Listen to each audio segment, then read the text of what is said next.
तो दोस्तों आज हम फिर से आपके लिए लेकर आए हैं देश दुनिया की तमाम ताजा बड़ी खबरें। सबसे पहली बड़ी खबर में आपको बताएंगे दोस्तों कि लोकसभा चुनावों की तारीखों के ऐलान के साथ ही ईवीएम पर राहुल गांधी ने साधा निशाना। कहा ईवीएम के बिना मोदी नहीं जीत सकते लोकसभा चुनाव। इस बार कांग्रेस पार्टी को ईवीएम पर रखनी होगी पहली नजर। कांग्रेस कार्यकर्ताओं को राहुल ने दे दिया बड़ा आदेश। मोदी अमित शाह के लिए झटका।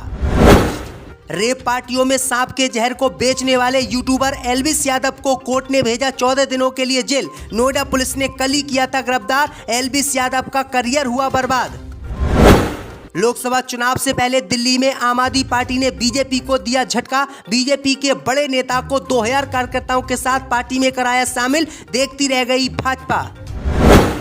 इंडिया गठबंधन की रैली में फारूक अब्दुल्ला ने बीजेपी वालों को बताया ईवीएम चोर। कहा ईवीएम में गड़बड़ी करके चुनाव जीत लेते हैं बीजेपी वाले। हमारी सरकार आई तो ईवीएम को कर देंगे बैन। गुजरात यूनिवर्सिटी में नमाज पढ़ रहे छात्रों पर हमला करने वालों के खिलाफ होगी कड़ी कार्रवाई। मोदी सरकार ने दिए आदेश, 2 गिरफ्तार। लोकसभा चुनावों में वोटिंग से पहले ईवीएम पर बैन लगाने की बिहार में राजद ने कर दी मांग। कहा ईवीएम से खेला करके बीजेपी जीत लेती है चुनाव। तो दोस्तों सभी खबरों को आपको एक एक कर बताने वाले हैं। वीडियो को लाइक कर चैनल को सब्सक्राइब कर दें। इसी बीच पर तो दोस्तों अगली खबर की ओर। तो लोकसभा चुनावों की तारीखों के ऐलान के बीच राहुल गांधी ने ईवीएम का उठाया मुद्दा। कहा ईवीएम के बिना मोदी नहीं जीत सकते चुनाव। इस बार कांग्रेस को रखनी होगी मशीन पर नजर। दोस्तों आपको बता दें कि लोकसभा चुनावों की तारीखों के ऐलान के बाद राहुल गांधी ने ईवीएम का मुद्दा उठाते हुए प्रधानमंत्री मोदी और बीजेपी पर निशाना साधा।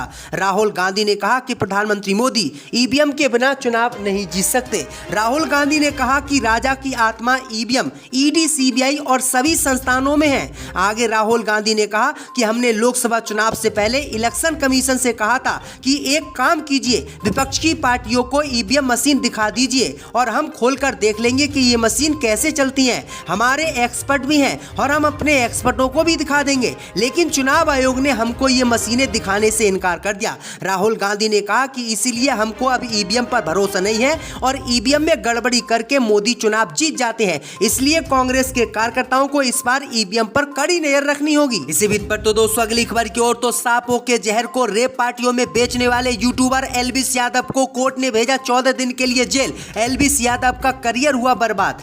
दोस्तों आपको बता दें कि मुसलमानों को दिन रात गाली देकर हिंदुओं के मसीहा बनने वाले एल्विस यादव का जीवन बर्बाद नोएडा पुलिस ने कर दिया है। खबर सामने निकल कर आई दोस्तों की रेप पार्टियों में सांप के जहर का सप्लाई करने वाले यूट्यूबर एल्विस यादव को कोर्ट ने 14 दिनों के लिए जेल भेज दिया है। दरअसल आपको बता दें कि यूट्यूबर एल्विस यादव को रविवार को नोएडा पुलिस ने गिरफ्तार किया था, जिसके बाद उनको सूरजपुर की एक विशेष अदालत में पेश किया गया था। अदालत ने उन्हें 14 दिन की न्यायिक हिरासत में भेज दिया है। दरअसल आपको बता दें कि एल्विस यादव पर जो धाराएं लगाई गई हैं वो धाराएं भी बहुत गंभीर हैं। अगर एल्विस यादव इसमें पूर्ण रूप से दोषी पाए जाते हैं तो उनको 20 साल की सजा होगी। यानी एल्विस यादव जो नफरत मुसलमानों के नाम पर देश में फैलाता था, अब ये उसी मामले में फंस गया है और अब इसका जीवन भी बर्बाद हो गया है। इसी बीच पर तो दोस्तों अगली खबर की ओर। तो लोकसभा चुनाव से पहले दिल्ली में बीजेपी को लगा झटका। आप में शामिल हुआ बीजेपी का बड़ा नेता।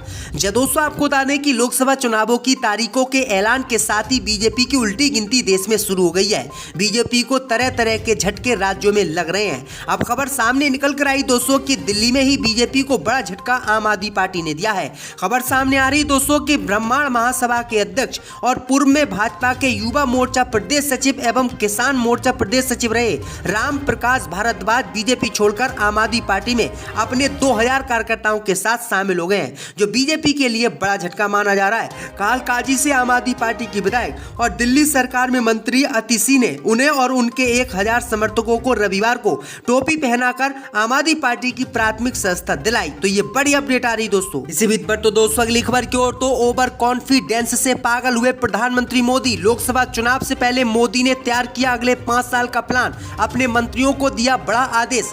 दोस्तों आपको बता दें कि हिंदू लहर का दावा करने वाले प्रधानमंत्री मोदी अब ओवर कॉन्फिडेंस में आकर पागल हो गए हैं। खबर सामने निकल कर आई दोस्तों की देश में लोकसभा चुनाव के लिए अभी वोटिंग भी हुई नहीं है और मोदी ने खुद को जीता हुआ समझ लिया है और अपने आप को जीता हुआ समझते हुए प्रधानमंत्री मोदी ने लोकसभा चुनाव से पहले ही अगले 5 साल के लिए अपने मंत्रियों को बड़ा आदेश दे दिया है। सूत्रों के हवाले से मिली जानकारी के अनुसार प्रधानमंत्री मोदी ने अपने मंत्रियों से नई सरकार के लिए पहले 100 दिन और अगले 5 वर्षों के लिए रोड मैप का मसौदा तैयार करने को कहा है। प्रधानमंत्री मोदी का मानना है कि वो 2024 का लोकसभा चुनाव जीत चुके हैं और अगले 5 साल के लिए प्लान तैयार कर रहे हैं। तो प्रधानमंत्री मोदी किस तरह से ओवर कॉन्फिडेंस हो गए जबकि अभी लोकसभा के चुनाव भी नहीं हुए हैं। इसी बीच पर तो दोस्तों अगली खबर की ओर तो लोकसभा चुनाव से पहले राजद ने ईवीएम पर बैन लगाने की कर दी मांग, मोदी अमित शाह पर बोला हमला। दोस्तों आपको बता दें कि लोकसभा चुनावों में वोटिंग से पहले राजद ने चुनाव आयोग से बड़ी मांग कर दी है। राजद ने चुनाव आयोग से मांग करते हुए ईवीएम पर बैन लाकर बैलेट पेपर से चुनाव कराए जाने की मांग की है। दरअसल आपको बता दें कि राजद ने चुनाव आयोग से कहा है कि ईवीएम से पहले पोस्टल बैलेट की गिनती कराई जाए। रविवार को बिहार के मुख्य निर्वाचन पदाधिकारी ने सभी राजनीतिक दलों की बैठक बुलाई थी। इसी बैठक में आरजेडी ने पार्टी का पक्ष रखते हुए कहा था कि मतगणना के अंतिम परिणाम की घोषणा पोस्टल बैलेट की गिनती करने के बाद ही की जाती है। उसकी गणना पहले कराकर उम्मीदवारों को प्राप्त मतों की घोषणा करने के बाद ईवीएम की गिनती कराने में भी उतना ही समय लगेगा जितना पोस्टल बैलेट की गिनती के बाद लगेगा। उन्होंने कहा है कि ईवीएम तो काफी गड़बड़ी कर देती है, इसलिए पोस्टल बैलेट के गणना हो और पोस्टल बैलेट से ही हार जीत का फैसला हो। अब देखते हैं कि चुनाव आयोग राजद की बात को मानता है या फिर नहीं। इसी बीच पर तो दोस्तों अगली खबर की ओर तो गुजरात यूनिवर्सिटी में नमाज पढ़ रहे मुस्लिम छात्रों को पीटने वालों पर होगी कड़ी कार्रवाई, मोदी सरकार ने किया ऐलान। दोस्तों आपको बता दें कि गुजरात यूनिवर्सिटी में रमजान के पवित्र महीने में नमाज पढ़ रहे मुस्लिम छात्रों को पीटने के मामले में मोदी सरकार बैकफुट पर आ गई है। मोदी सरकार ने दोषियों के खिलाफ सख्त कार्रवाई करने का ऐलान किया है। दरअसल आपको बता दें कि विदेश मंत्रालय ने रविवार को कहा है कि गुजरात सरकार अहमदाबाद के एक विश्वविद्यालय में हिंसा के अपराधियों के खिलाफ कड़ी कार्रवाई कर रही है। हिंसा में 2 विदेशी छात्र घायल हुए हैं। वहीं आपको बता दें कि नमाजियों पर हमला करने वाले 2 आरोपियों को गुजरात पुलिस ने गिरफ्तार भी कर लिया है और बाकियों की तलाश जारी है। इसी बीच पर तो दोस्तों अगली खबर की ओर तो लोकसभा चुनाव से पहले भाजपा को लगने वाला है झटका, मुश्किल में भाजपा का गठबंधन, टूट जाएगा भाजपा का गठबंधन। दोस्तों आपको बता दें कि लोकसभा चुनावों के कार्यक्रम का ऐलान हो चुका है। भाजपा और कांग्रेस सहित सभी पार्टियां एक तरफ अपने उम्मीदवारों के नामों का ऐलान कर रही हैं तो दूसरी तरफ गठबंधन में शामिल छोटे दलों को सीटें दे रही हैं। अब खबर सामने निकल कर आई दोस्तों कि सभी राज्यों में एनडीए और इंडिया गठबंधन के नेताओं के बीच सीट बंटवारे को लेकर चर्चा चल रही है। इस बीच बिहार में बीजेपी के अंदर सीटों को लेकर पेच फंसा हुआ है। अब राष्ट्रीय लोक मोर्चा बीजेपी के गठबंधन से खुश नहीं है। बिहार में भाजपा की तरफ से गठबंधन में शामिल पूर्व केंद्रीय मंत्री उपेंद्र कुशवाहा को एक ही सीट दिए जाने की बात सामने आई है। पार्टी की सूत्रों की माने तो इससे उपेंद्र कुशवाहा संतुष्ट नहीं है और उन्होंने 3 सीटें बीजेपी से मांगी हैं। अगर बीजेपी 3 सीटें उनको नहीं देती है तो उनका गठबंधन टूट जाएगा और वो राजद कांग्रेस के साथ चले जाएंगे। तो भाजपा को बड़ा झटका बिहार में लगने वाला है। इसी बीच पर तो दोस्तों अगली खबर की ओर तो इंडिया गठबंधन की बैठक में फारूक अब्दुल्ला ने बीजेपी वालों को बताया मशीन चोर, कहा ईवीएम है गड़बड़। दोस्तों आपको बता दें कि लोकसभा चुनाव 2024 के पहले रविवार को मुंबई में इंडिया गठबंधन की बैठक हुई थी। इसमें फारूक अब्दुल्ला शामिल हुए थे। फारूक अब्दुल्ला ने ईवीएम को लेकर मोदी सरकार के खिलाफ बड़ा बयान दे दिया। उन्होंने कहा कि ईवीएम को चोर करार दिया और कहा कि गठबंधन की सरकार बनने पर ईवीएम मशीनों को हटा दिया जाएगा और चुनाव आयोग को आजाद कर दिया जाएगा। रैली में लोगों से अपील करते हुए फारूक अब्दुल्ला ने कहा कि वोट को आपको बचाना है, ईवीएम है, ये ईवीएम चोर है। मेहरबानी देखिए कि आप बटन कोई सा दबाइए लेकिन वोट बीजेपी वालों को ही जाता है, इसलिए हमारी सरकार केंद्र में बनी तो हम ईवीएम पर बैन लगा देंगे। तो फारूक अब्दुल्ला ने ये बड़ी बातें आज कही है। इसी बीच पर तो दोस्तों अगली खबर की ओर तो तानाशाही पर उतरा इजराइल का प्रधानमंत्री बेंजामिन नेतन्याहू, सेना के निशाने पर अब नया शहर। दोस्तों आपको बता दें कि गाजा को ढा चुकी इजरायली सेना अब दूसरे शहरों को निशाना बनाने के लिए तैयार है। हालात ये हो गए हैं कि इजराइल के प्रधानमंत्री नेतन्याहू अमेरिका की भी बात नहीं सुन रहे हैं।